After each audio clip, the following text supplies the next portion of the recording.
Official. Leonor to marry Prince Christian this year. They said the world of royalty moves slowly, bound by centuries of tradition, rituals, and carefully planned announcements. But what if I told you that one of the most anticipated unions in modern monarchy has just been confirmed sooner than anyone imagined? Yes, the whispers, the speculation, the hushed conversations in royal corridors are no longer rumors. It is official. Princess Leonor of Spain, heir to the Spanish throne, is set to marry Prince Christian of Denmark this year. And the shockwaves of this revelation are shaking Europe, and the world, like never before. But wait, how did it come to this?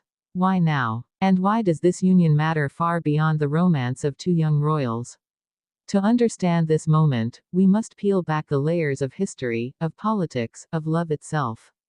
And what we'll discover is a story that blends destiny, power, sacrifice, and a love that refuses to be silenced. Let's begin with Leonor, the future Queen of Spain. A young woman raised in the glare of global attention, yet carefully protected by her parents, King Felipe VI and Queen Letizia. From childhood, she has carried the immense burden of monarchy, trained for duty with a discipline few can imagine. Every step she has taken, every word she has spoken in public, has been measured not just for her, but for the crown she will inherit. Yet behind that carefully constructed image lies a person of flesh and blood, a young woman with dreams, fears, and a heart that beats like anyone else's. Then there is Prince Christian, the future King of Denmark. Born into another monarchy steeped in centuries of tradition. He too has grown under scrutiny, preparing for a destiny chosen for him before he could even understand its weight. The Danish royal family, admired for their balance of tradition and modernity, has raised Christian with an awareness of both privilege and duty. And yet, like Leonor, he has been searching for something more, something personal, something that goes beyond crowns and ceremonies. Now imagine the weight of these two worlds colliding. Spain and Denmark, two monarchies, two traditions, two futures, brought together not by politics, not by treaties, but by something far more powerful, love. And not just any love, but a love that has endured years of distance, speculation, and the suffocating expectations of being royal. For years, whispers of Leonor and Christian's closeness circled in European society. Glimpses of shared glances, private meetings, and undeniable chemistry at public events fueled speculation. But never, until now, has it been declared openly. The announcement of their marriage this year changes everything.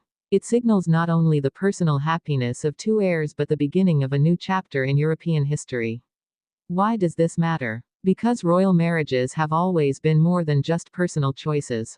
They are symbols, carrying deep cultural and political meaning. The union of Leonor and Christian isn't merely about two young royals finding love. It is about the strengthening of bonds between Spain and Denmark. It is about a future where two monarchies, two nations, may find themselves connected in ways they have not been for centuries. But here's the paradox. While this love story unites, it also divides. Within Spain, some see Leonor's marriage as a moment of national pride, a chance to showcase the future queen as a figure of grace and modern strength. Others, however, question whether the young princess should marry so soon, whether the timing is right, or whether her choice reflects the pressures of her royal destiny more than her personal freedom. In Denmark, too, the news has ignited debate. Is Christian ready for this step? Does this mean a blending of traditions that might dilute their distinct identity? These questions lead us to a deeper truth. Love in royalty is never simple. For Leonor and Christian, their union is a tapestry of joy and sacrifice, of romance and responsibility. The world may see the glittering wedding, the crowns, the gowns, the carriages. But behind the scenes, there are late-night conversations, whispered fears, and the courage to step into a future that will never again be entirely their own. And let's not forget the families. King Felipe and Queen Letizia, proud yet protective of their daughter, must face the bittersweet reality of seeing Leonor step into marriage while still preparing to inherit a throne.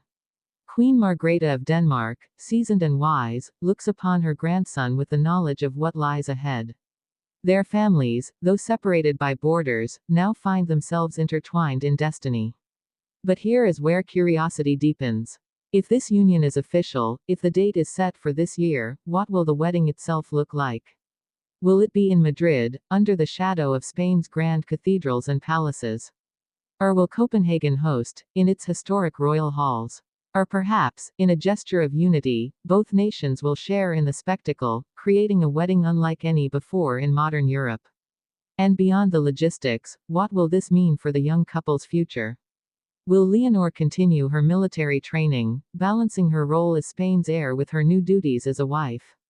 Will Christian stand beside her, a supportive partner, even as he carries his own destiny as Denmark's future king? These questions hang in the air like delicate threads, waiting for time to weave them into answers. Still, one thing is clear: this is more than a marriage. This is a statement. A declaration that even in a world where monarchies fight to remain relevant, love can still capture the imagination of millions. It reminds us that behind the crowns, behind the titles, there are people, people who dream, who love, who long for connection. And so, as we await this historic wedding, we are left with both awe and anticipation. Awe at the courage of Leonor and Christian to embrace their destiny together. And anticipation for the spectacle that will unfold, a day when history, love, and legacy converge in one unforgettable moment. Because in the end, this story is not just about Spain or Denmark. It is about us all. About our fascination with love stories that defy expectation, about our hunger for symbols that connect past and present, about our longing to believe that even in the most gilded cages, love can still find a way. This year, the world will watch as Leonor and Christian step forward, hand in hand, into a future that is as uncertain as it is extraordinary. And when they do, we will not just witness a royal wedding. We will witness history itself, unfolding before our very eyes.